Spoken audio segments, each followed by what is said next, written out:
Warning, Sable contains gruesome depictions of violence, gore, and strong language. It's intended for mature audiences only. Thanks for listening.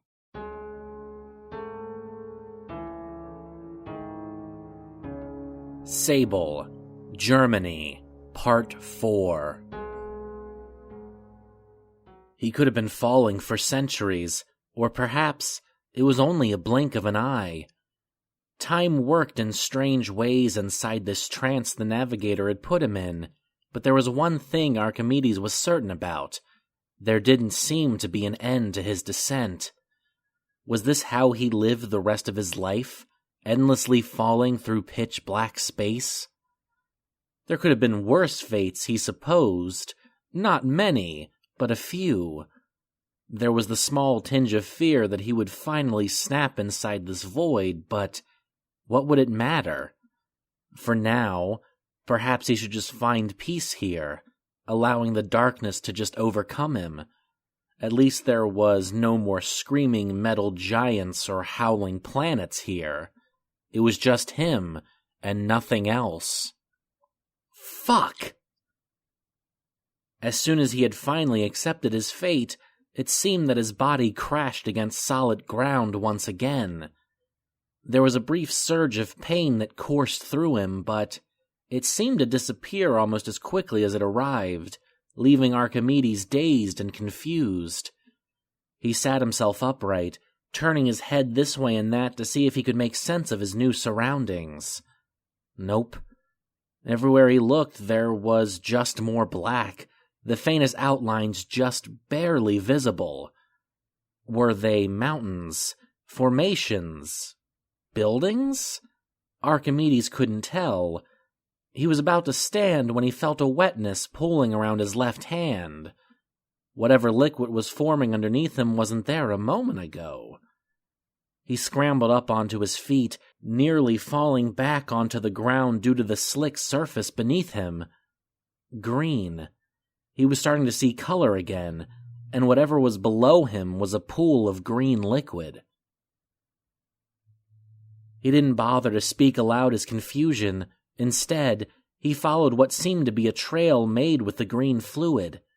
The trail seemed to go on and on against this black floor, but soon it ended in front of something laying on the ground, crumpled up like some used bath towel. Archimedes gulped, taking a few hesitant steps towards whatever the hell this thing was. What lay on the ground made no movement, no indication that it was even aware of Archimedes' presence. That should have relaxed the man, but instead, he found the lack of movement haunting. He had no way of explaining it, but he just knew that this thing used to be alive, and more importantly, used to be human. With no movement to be seen, Archimedes took another couple steps towards the still creature, his footfalls seeming to echo about despite his best efforts to keep silent. Once again, no movement was made by this thing on the ground. Archimedes began to wonder if this green fluid was blood. But how could that be? Nothing he knew of bled green, but then again, until just a little while ago, he didn't believe that there could be a screaming planet. Today was a day filled with discovery.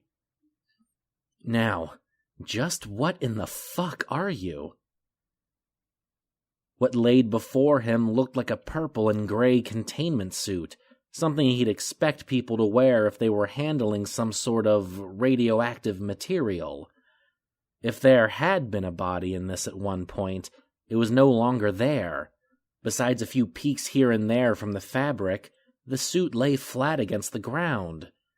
His suspicion that the green fluid was blood only grew stronger once he saw large, gaping rips in the suit, green liquid circling every area impacted. There was a dome made of glass sitting atop this suit. The helmet, perhaps? It seemed in rather okay condition, all things considering, but inside were two skulls that didn't fully seem human. They were both nesting at the bottom of this dome, their black eyes staring up at Archimedes, Their mouths hung in a permanent expression of shock. What the hell was this thing? A relic from another time, another world, another you.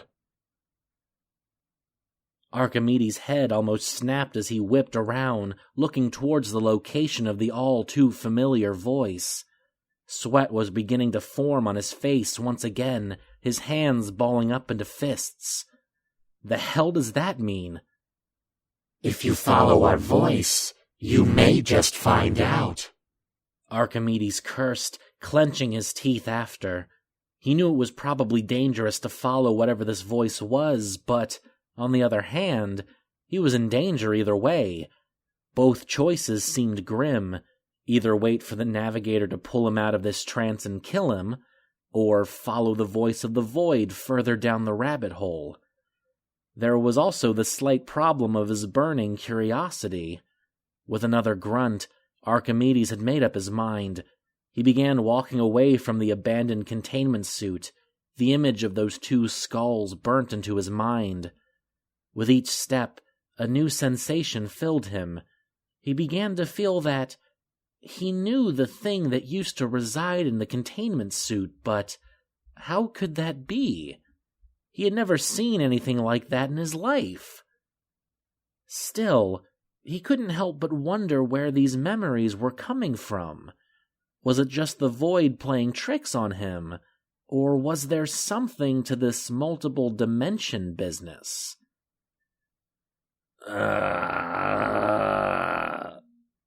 Archimedes paused in his steps, a cold sweat beginning to wash all over his pale skin.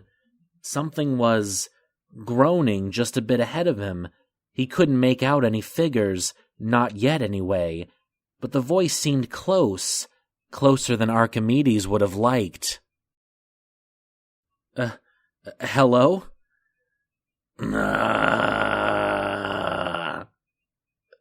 Who's there? Are you injured? Do you need help? Stay back. Don't come near me. He should have listened, but deep down, he knew he wasn't going to. Archimedes bursted into a full sprint, not worrying about the dangers of his actions. It was so dark in this place that he had no proof that the ground underneath him would last. He wasn't even sure if there was ground to begin with, but it mattered not. He needed to see whatever it was that was making this helpless cry. Once again, a twinge of familiarity began to fill his mind, but Archimedes quickly shook it away. He had never heard this voice before. Right? Please, I told you to stay back. I'll only warn you one more time. Just stay there. Please, maybe we can help each other out here. Help each other? No, I'll never help you out. You're the reason I'm here in the first place. The reason we all ended up here. I don't know what you're talking about. I didn't do any of this, I swear. Please, let's just talk, all right? Let's see what we can do. He kept running and running until he stopped himself so suddenly that he almost toppled over onto the ground. His mouth hung wide open as he looked upon what was before him, no words forming in the back of his mind. What could he possibly say at such a sight? What words could he convey to express his utter horror? Fuck me. Besides the containment suit in Archimedes' own body, it seemed that there was nothing residing in this cold, black space. There had been no stars, yet somehow there always seemed to be just enough light for Archimedes to see past his nose. Now, the area around him was basking in light, almost blindingly so. Archimedes had to rub at his eyes, his vision blurry for just a few more moments before everything seemed to slowly come back into focus. Right now, he seemed to be staring at an old metallic sign, the wooden post buried deep into whatever dark material the ground beneath them was made from. It looked as if this sign had been through hell and back, burnt pieces of metal all around, most of the lettering burned or rubbed away from years of wear and tear. If he squinted, Archimedes could almost make out an etching of buildings near the bottom of this sign, and his eyes moved up. He could barely just make out what the words painted on the sign in red paint said. Once again, though the name was foreign to him, there was just a slight bit of familiarity to it, like some long-forgotten memory. Welcome to Atlas Park? Atlas Park? What did that mean? Was this some sort of welcoming to a city, a small town, perhaps? Archimedes stared at the words for just a moment more before his eyes moved to the rest of the haunting scene around him. Yes, this must have been a city at some point, for out of the black ground sprung large, shattered buildings, bits and pieces of asphalt floating in the air between what used to be alleyways. In the distance, Archimedes could make out billboards, but what they were advertising was anyone's guess. Old automobiles were either hovering in the air or smashed against the decaying buildings, the metal beast caved in, no longer functional. What was all of this? And more importantly, what was it doing here? As Archimedes thought this, a cold, dead laugh filled his ears.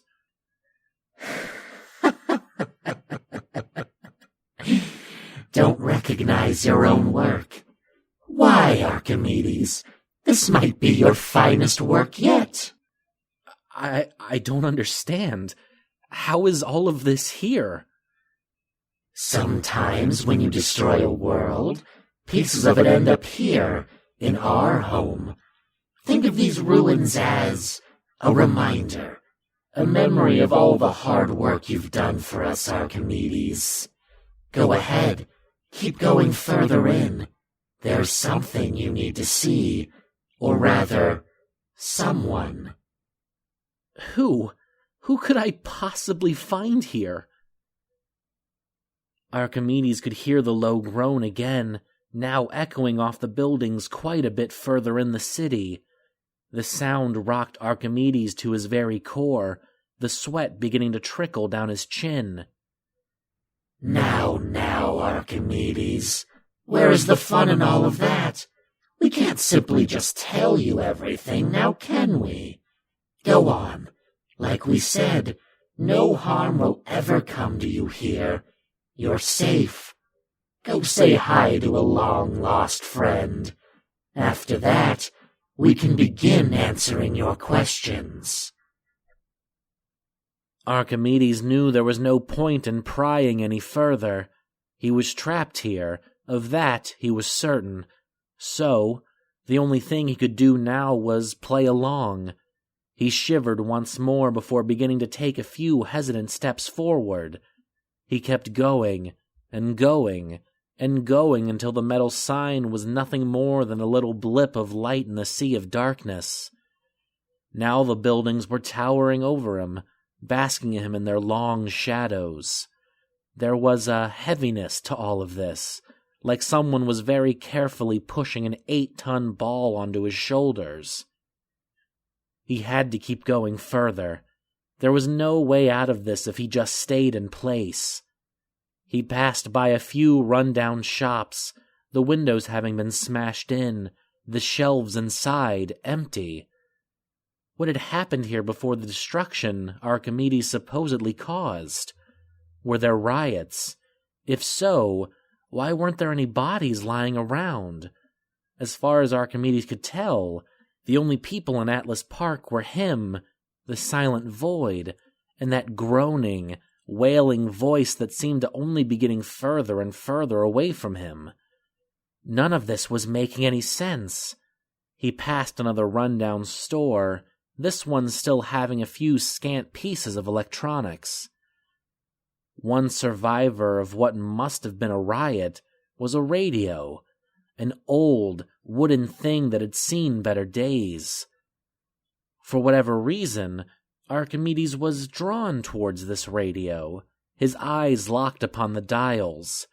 Then it sprang to life, and his ears were filled with a piercing screech of static. Before he could grab for his ears, the screeching came to a halt, and what followed was a voice. It wasn't the void. It wasn't the navigator. It was someone new. At least, that's what Archimedes tried to convince himself as that strange urge filled his mind. The strange urge that screamed out that he knew what happened here. He knew who caused all of this. And he knew who was on the radio. If you're listening to this, if this message finds you in the wastes, this is probably the last transmission you'll be receiving from MSTRO Radio. I'm Uncle Whiskers, and well, I can't say that these past few days have been pleasant, but I got to spend them with music, and more importantly, you. I've been keeping the lights on here because I wanted to spend these last moments with you, dear listener. Just knowing that you're out there, trying to enjoy what last minutes or seconds we have by spending them with me, fills me with a sense of calm I'd never have expected. Even now, looking outside this room and seeing my friends and co-workers dead or worse, I feel at ease. The Mad King Archimedes might have taken so much from us, hell, might take all of us, but there's a certain kind of joy that comes with the fact that I'll be leaving this world with a smile on my face, and it's all thanks to you. So thanks. Thanks for keeping an old, scared, lonely man some company these last days of the apocalypse. I don't believe in an afterlife. I don't believe we all go someplace to live all of eternity in peace and harmony, but I feel like I'm in the closest place to heaven that someone can get to. So, as the lights here at MSTRO Radio dim, the monsters get closer and closer to finding their way in here, just know I love you all, and that it's gonna be okay. Let's all go out with a smile on our face. After all, isn't that what Ray Costly would have wanted?